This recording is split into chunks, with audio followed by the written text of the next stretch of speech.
Within here is Plympton House, and that was built by George Treby, our Member of Parliament. He was first of all Recorder of London. In fact, he led the procession to welcome William of Orange to this country. Later he became Solicitor General, Attorney General, Lord Chief Justice of England. And he married 4 times. And his 4th wife was very wealthy. So he was able to get this house started. So gentlemen, don't give up, you never know. Let's just go in.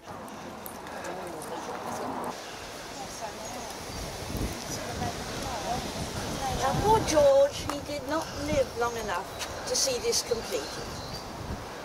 So it was taken on by his son, who was another George, and he was the Secretary for War at that time.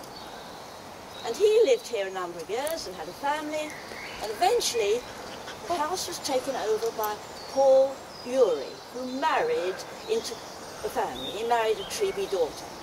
Now, you may have seen Paul Urey's portrait in Saltram House, painted by his friend Sir Joshua Reynolds. Now, after he had lived here for some years, the house was empty. He moved away, and his family. And it was empty for about 40 years. And then it was rented out on various occasions. And one person, family it was rented to, were the Devonshires, the Duke and Duchess of Devonshire. Because the Duke was doing exercises with his military up on Rover Down. But of course they were also friends of the Parkers of Saltram. And eventually it was taken over by a Dr. Duck, who opened an asylum here. And that was continued by a Dr. Langworth. Now, in the censuses of 1861, we read about people living here. They're all named. There is Langworth himself, his wife, his daughters, his 10 servants, and then we come to the people who are here, living here, lunatics.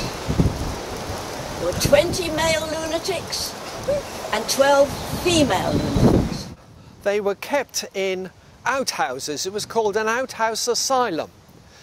And the outhouses were described as leaking, filthy. They were sleeping either on carpet or on straw. They were, in many cases, chained around the middle and chained around the wrist. And it really was appalling. Eventually it was closed and it was put up for sale.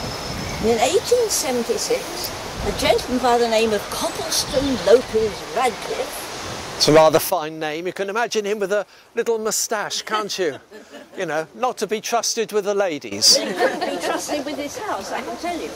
Because he proposed to pull it down and to use this area here, there's quite a lot of open field behind, and also across the road into all these path fields, because that came as part of the house in the sale, he proposed to build a housing estate.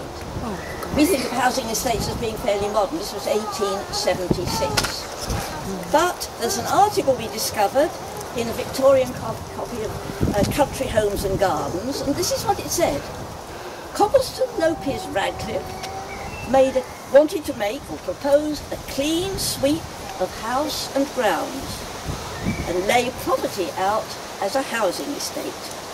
He himself was laid out just in time.